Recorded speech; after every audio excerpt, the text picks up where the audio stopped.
P+B senior assistant and inspector recruitment 2023। ਸਤਿ ਸ਼੍ਰੀ ਅਕਾਲ ਬੇਟਾ ਸਾਰਿਆਂ ਨੂੰ। ਜਿਵੇਂ ਕਿ ਤੁਸੀਂ ਕੱਲ ਦੇਖ ਲਿਆ ਹੋਣਾ, ਸਾਰਿਆਂ ਨੇ PDF ਅਸੀਂ ਸ਼ੇਅਰ ਕਰਤਾ ਸੀਗਾ।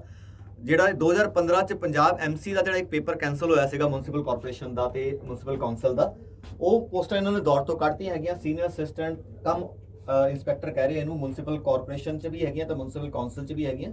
ਤੇ ਟੋਟਲ ਜਿਹੜੀਆਂ ਪੋਸਟਾਂ ਹੈਗੀਆਂ 184 ਹੈਗੀਆਂ, ਜਿਹਦੇ ਚ ਮਿਊਨਿਸਪਲ ਕਾਰਪੋਰੇਸ਼ਨ ਚ ਹੈਗੀਆਂ 136 ਪੋਸਟ ਤੇ ਮਿਊਨਿਸਪਲ ਕਾਉਂਸਲ ਤੇ ਨਗਰ ਪੰਚਾਇਤ ਹੈਗੀਆਂ 48 ਪੋਸਟ। ਹੁਣ ਬੱਚਿਆਂ ਨੂੰ ਸਭ ਤੋਂ ਪਹਿਲੇ ਇੰਪੋਰਟੈਂਟ ਗੱਲ ਇਹ ਹੈਗੀ ਕਿ ਤੁਹਾਨੂੰ ਮੈਂ ਦੱਸਣਾ ਚਾਹੁੰਦਾ, ਜੇ ਕਿਉਂਕਿ ਤੁਸੀਂ ਤਾਂ ਹੁਣੇ 2-3 ਸਾਲ ਤੋਂ ਹੀ ਤਿਆਰੀ ਸ਼ੁਰੂ ਕੀਤੀ ਹੋਣੀ ਹੈ, ਜਾਂ ਉਸ ਤੋਂ ਹੀ ਸ਼ਾਇਦ ਹੁਣੇ 1-2 ਸਾਲ ਪਹਿਲੇ ਹੀ ਸ਼ੁਰੂ ਕੀਤੀ ਹੋਣੀ ਹੈ। ਇਹ ਬੇਟਾ 2015 ਚ ਪੇਪਰ ਹੋਇਆ ਸੀਗਾ, ਬਟ ਉਹ ਕੈਂਸਲ ਹੋ ਗਿਆ ਸੀਗਾ ਕਿਉਂਕਿ ਇਹ ਪੇਪਰ ਕਾਫੀ ਲਾਰਜ ਸਕੇਲ ਤੇ ਲੀਕ ਹੋਇਆ ਸੀਗਾ, ਕਾਫੀ FIRs ਵਗੈਰਾ ਵੀ ਹੋਈਆਂ ਸੀਗੀਆਂ। ਤੇ ਉਸ ਟਾਈਮ ਜਿਹੜਾ ਸਿਲੇਬਸ ਸੀਗਾ 2015 ਚ, ਹਾਲਾਂਕਿ ਜਿਹੜੀ ਹੁਣ ਐਡਵਰਟਾਈਜ਼ਮੈਂਟ ਆਈ ਹੈ ਇਹਦੇ ਚ ਕੋਈ ਹਲੇ ਸਿਲੇਬਸ ਮੈਂਸ਼ਨ ਨਹੀਂ ਕੀਤਾ, ਲੇਕਿਨ ਕਿਉਂਕਿ ਪੇਪਰ ਰਿਪੀਟ ਹੋ ਰਿਹਾ, ਰੀਕੰਡਕਟ ਕਰਵਾਇਆ ਜਾਏਗਾ ਹੁਣ ਦੁਬਾਰਾ ਤੋਂ, ਤੇ ਚਾਂਸਸ ਇਹ ਰਹਿੰਦੇ ਆ ਕਿ ਜਿਹੜਾ ਸਿਲੇਬਸ ਜਿਹੜਾ ਪਹਿਲੇ ਸੀਗਾ ਉਹਦੇ 'ਚ ਮੋਰ ਔਰ ਲੈਸ ਜਿਹੜਾ ਸਿਲੇਬਸ ਸੇਮ ਰਹੇਗਾ। ਤੇ ਮੈਂ ਤੁਹਾਨੂੰ ਦੱਸਣਾ ਚਾਹੁੰਦਾ ਇੱਕ ਵਾਰੀ ਤੁਹਾਡੇ ਨਾਲ ਕਿ ਇਹਦੇ 'ਚ ਇੰਗਲਿਸ਼ ਆਈ ਸੀਗੀ 5 ਨੰਬਰ ਦੀ, ਪੰਜਾਬੀ 5 ਦੀ, general knowledge and awareness 15 number ਦਾ ਸੀਗਾ, mental ability aptitude numerical ability 15 number ਦੀ ਸੀਗੀ, ਕੰਪਿਊਟਰ ਪ੍ਰੋਫੀਸ਼ੀਐਂਸੀ 10 ਦੀ ਸੀਗੀ, ਜੋਬ ਰਿਲੇਟਡ ਸੀਗਾ 50 ਦਾ। ਟੋਟਲ ਨੰਬਰ ਸੀਗਾ, ਟੋਟਲ ਪੇਪਰ ਸੀਗਾ 100 ਮਾਰਕਸ ਦਾ। ਤੇ ਮੈਂ ਤੁਹਾਨੂੰ ਇਹ ਦੱਸਣਾ ਚਾਹੁੰਦਾ ਕਿ ਮੇਬੀ ਇਹ ਨੰਬਰਿੰਗ ਜਿਹੜੀ ਹੈ ਅੱਗੇ ਪਿੱਛੇ ਹੋਏ ਮਾਰਕਸ ਜਿਹੜੀ ਹੈ ਥੋੜੀ ਉਹਦੀ ਵੇਰੀਏਸ਼ਨ ਹੋ ਸਕਦੀ ਹੈ, ਲੇਕਿਨ ਚਾਂਸਸ ਇਹ ਹੈਗੇ ਕਿ ਜੋਬ ਰਿਲੇਟਡ ਜਿਹੜੇ ਕੁਐਸਚਨ ਆਏ ਸੀਗੇ, ਜਿਹੜਾ ਸਿਲੇਬਸ ਸੀਗਾ ਉਸ 'ਚ ਇਹਨਾਂ ਨੇ ਕੀ ਪਾਇਆ ਸੀਗਾ। ਬੇਸਿਕ ਟੈਕਸ ਕਲੈਕਸ਼ਨ ਕੈਲਕੂਲੇਸ਼ਨ ਦੇ 5 ਕੁਐਸਚਨ ਸੀਗੇ, ਨੋਟਿੰਗ ਐਂਡ ਡਰਾਫਟਿੰਗ ਦੇ 10 ਕੁਐਸਚਨ ਸੀਗੇ, RTI ਐਕਟ ਦੇ ਉੱਤੇ ਬੇਸਿਕ ਦੇ ਉੱਤੇ ਆਪਣਾ 5 ਕੁਐਸਚਨ ਸੀਗੇ, Punjab right to service act ਸੀਗਾ, ਪੰਜਾਬ ਮਿਊਨਿਸਪਲ ਇਲੈਕਸ਼ਨ ਰੂਲ ਸੀਗੇ, ਪੰਜਾਬ ਮਿਊਨਿਸਪਲ ਐਕਟ 1911 ਸੀਗਾ, ਪੰਜਾਬ ਮਿਊਨਿਸਪਲ ਅਕਾਊਂਟ ਕੋਡ ਸੀਗਾ, ਪੰਜਾਬ ਮਿਊਨਿਸਪਲ ਕਾਰਪੋਰੇਸ਼ਨ ਕੋਡ ਸੀਗਾ। ਤੇ ਉਸ ਟਾਈਮ ਅਸੀਂ ਇੱਕ ਸਪੈਸ਼ਲ ਜਿਹੜੀ ਹੈ ਇਹ ਨੋਟਸ ਬਣਾਏ ਸੀਗੇ ਮਿਊਨਿਸਪਲ ਕਾਉਂਸਲ ਦੇ ਉੱਤੇ, ਇਸ ਮਿਊਨਿਸਪਲ ਕਾਰਪੋਰੇਸ਼ਨ ਤੇ ਕਾਉਂਸਲ ਦੇ ਪੇਪਰ ਵਾਸਤੇ। ਤੇ ਲੱਕਲੀ ਵਾਹਿਗੁਰੂ ਦੀ ਮਿਹਰ ਦੇਖੋ ਕਿ ਜਿਹੜੇ ਉਹ 50 ਨੰਬਰ ਦਾ ਪੇਪਰ ਆਣਾ ਸੀਗਾ ਉਹ ਸਾਰੇ ਦਾ ਸਾਰਾ ਪੇਪਰ ਜਿਹੜਾ ਹੈਗਾ ਉਹ ਇਹਨਾਂ ਨੋਟਸਾਂ 'ਚ ਆ ਗਿਆ ਸੀਗਾ। ਇਹ ਕਾਫੀ ਕੰਟਰੋਵਰਸੀ ਬਣੀ ਸੀਗੀ ਕਿ ਬ੍ਰਾਈਟ ਅਕੈਡਮੀ ਦੇ ਨੋਟਸਾਂ 'ਚ ਪੇਪਰ ਆਇਆ, ਲੇਕਿਨ ਹਾਲਾਂਕਿ ਬਾਅਦ 'ਚ ਇਹ ਸਾਰਾ ਪ੍ਰੂਵ ਹੋ ਗਿਆ ਸੀਗਾ ਕਿ ਸਾਡਾ ਕੋਈ ਰੋਲ ਨਹੀਂ ਹੈਗਾ, ਇਹ ਸਾਰਾ ਪੇਪਰ ਜਿਹੜਾ ਹੈਗਾ ਉਹ ਕਿਸੇ UP ਦੀ ਪਾਰਟੀ ਨੇ ਲੀਕ ਕਰਵਾਇਆ ਸੀਗਾ। ਮੈਂ ਆਪਣੇ ਐਕਸਪੀਰੀਅੰਸ ਨਾਲ ਜਾਂ ਸਾਡੀ ਟੀਮ ਨੇ ਅਸੀਂ ਇਹ ਕੀਤਾ ਸੀਗਾ ਕਿ ਅਸੀਂ ਕਾਫੀ ਮਿਹਨਤ ਕਰਕੇ, ਜਿੱਦਾਂ ਅਸੀਂ ਐਟ ਪ੍ਰੈਜ਼ੈਂਟ ਵੀ ਤੁਸੀਂ ਦੇਖਿਆ ਹੋਣਾ ਪਿੱਛੇ ਜਿਹੜਾ ਐਕਸਾਈਜ਼ ਇੰਸਪੈਕਟਰ ਦਾ ਪੇਪਰ ਹੋਇਆ, ਇਸ ਇੰਡਸਟਰੀ ਦੇ 20 ਕੁਐਸਚਨ ਬ੍ਰਾਈਟ ਅਕੈਡਮੀ ਦੇ ਨੋਟਸ 'ਚ ਆਏ, ਜਾਂ ਹੋਰ CDPO ਦੇ ਨੋਟਸ ਅਸੀਂ ਬਣਾਏ, ਜਾਂ ਹੋਰ ਵੀ ਪੇਪਰ ਸਾਰੇ ਜਿਹੜੇ ਸਾਡੇ ਨੋਟਸਾਂ 'ਚ ਆਉਂਦੇ, ਕਿਉਂਕਿ ਅਸੀਂ ਬਹੁਤ ਜ਼ਿਆਦਾ ਐਫਰਟ ਕਰਕੇ ਜਿਹੜੇ ਆ ਉਹ ਅਸੀਂ ਨੋਟਸ ਬਣਾਉਂਦੇ ਆ। ਜਿਹੜਾ ਸਪੈਸ਼ਲ ਸਿਲੇਬਸ ਹੁੰਦਾ ਉਹਦੇ ਅਸੀਂ ਸਪੈਸ਼ਲੀ ਜਿਹੜੇ ਨੋਟਸ ਬਣਾਉਂਦੇ ਆ। ਨੋਟਿੰਗ ਡਰਾਫਟਿੰਗ ਦੇ ਤੇ ਬੇਟਾ ਜਿਹੜੇ ਕੁਐਸਚਨ 5 ਜਾਂ 10 ਆਏ ਸੀਗੇ ਉਹ ਡਿਟੋ ਮਤਲਬ ਬ੍ਰਾਈਟ ਅਕੈਡਮੀ ਦੇ ਨੋਟਸਾਂ 'ਚੋਂ ਹੀ ਚੱਕੇ ਹੋਏ ਸੀਗੇ। ਤੇ ਇਸ ਵਾਰੀ ਵੀ ਅਸੀਂ ਫੇਰ ਟਰਾਈ ਕਰਾਂਗੇ ਕਿ ਜਿਹੜਾ ਅਗਰ ਕੋਈ ਸਿਲੇਬਸ ਇਦਾਂ ਦਾ ਕੋਈ ਸਪੈਸ਼ਲ ਸਿਲੇਬਸ ਆਂਦਾ ਹੈਗਾ ਤੇ ਅਸੀਂ ਉਹਦੇ ਵਾਸਤੇ ਸਪੈਸ਼ਲ ਨੋਟਸ ਜਿਹੜੇ ਨਵੇਂ ਤੁਹਾਡੇ ਵਾਸਤੇ ਬਣਾਵਾਂਗੇ। ਅਸੀਂ ਪੂਰਾ ਐਫਰਟ ਕਰਾਂਗੇ ਕਿ ਉਹ ਬਹੁਤ ਹੀ ਵਧੀਆ ਜਿਹੜੇ ਉਹ ਨੋਟਸ ਤੁਹਾਡੇ ਕੋਲ ਪਹੁੰਚਣ, ਤੁਹਾਡੇ ਵਾਸਤੇ ਬਣਨ। ਬਾਕੀ ਜਿਹੜੀਆਂ ਕਾਮਨ ਚੀਜ਼ਾਂ ਹੈਗੀਆਂ ਇੰਗਲਿਸ਼, ਪੰਜਾਬੀ, ਜਨਰਲ ਨੌਲੇਜ, ਇਹ ਤਾਂ ਸਾਰਿਆਂ ਪੇਪਰਾਂ 'ਚ ਕਾਮਨ ਰਹਿੰਦੀਆਂ।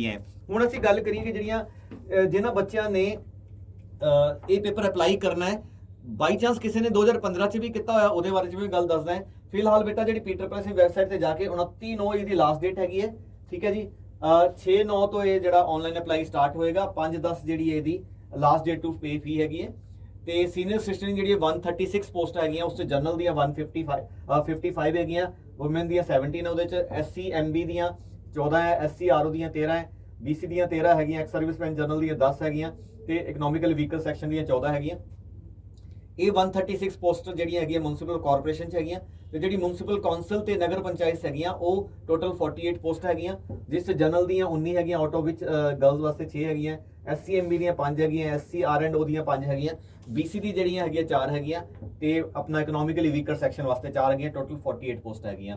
ਕੁਆਲੀਫਿਕੇਸ਼ਨ ਦੀ ਗੱਲ ਕਰੀਏ, ਕਿਉਂਕਿ ਬਾਕੀ ਵੀ ਇਹਦੇ 'ਚ JEE ਵਗੈਰਾ ਦੀਆਂ ਪੋਸਟਾਂ ਵੀ ਨਿਕਲੀਆਂ ਹਾਲਾਂਕਿ, ਲੇਕਿਨ ਕਿਉਂਕਿ ਮੈਂ ਸਿਰਫ ਇਹਦੇ ਵਾਸਤੇ ਜਿਹੜੀ ਹੈ ਸੀਨੀਅਰ ਅਸਿਸਟੈਂਟ ਤੇ ਜਿਹੜਾ ਇੰਸਪੈਕਟਰ ਉਹਦੀ ਹੀ ਡਿਟੇਲ ਤੁਹਾਡੇ ਨਾਲ ਸ਼ੇਅਰ ਕਰ ਰਿਹਾ। ਦੇਖੋ ਪੰਜਾਬੀ ਦਾ 10th ਚਾਹੀਦੀ ਹੈ।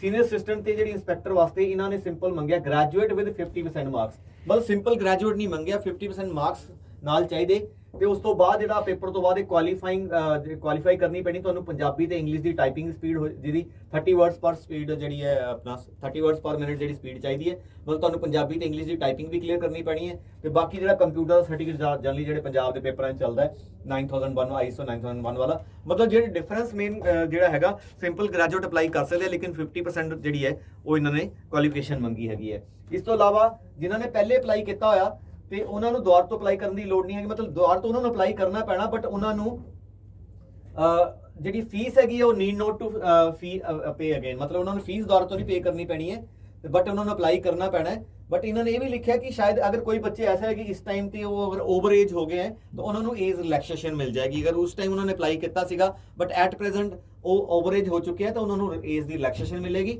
ਬਟ ਇਹਨਾਂ ਨੂੰ ਜਿਹੜਾ ਦੌਰ ਤੋਂ ਅਪਲਾਈ ਕਰਨਾ ਪੈਣਾ, ਬਸ ਫੀਸ ਨਹੀਂ ਪੇ ਕਰਨੀ ਪੈਣੀ ਹੈ। ਓਕੇ, ਹੁਣ ਅਸੀਂ ਗੱਲ ਕਰੀਏ ਕਿ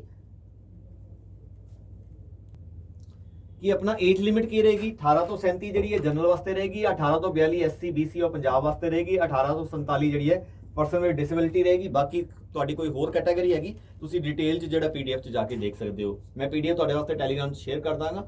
ਤੇ ਐਗਜ਼ਾਮ ਫੀ ਜਿਹੜੀ ਹੈਗੀ ਜਨਰਲ ਕੈਟਾਗਰੀ ਤੇ ਫਰੀडम ਫਾਈਟਰ ਸਪੋਰਟਸ ਵਾਸਤੇ 1000 ਹੈਗੀ ਹੈ, SC BC economically weaker section ਵਾਸਤੇ 250 ਹੈਗੀ ਹੈ, ਐਕਸ ਸਰਵਿਸਮੈਨ ਸੈਲਫ ਇੰਡੀਪੈਂਡੈਂਟ ਵਾਸਤੇ 200 ਹੈਗੀ ਹੈ ਤੇ ਹੈਂਡੀਕੈਪ ਵਾਸਤੇ 500 ਹੈਗੀ ਹੈ।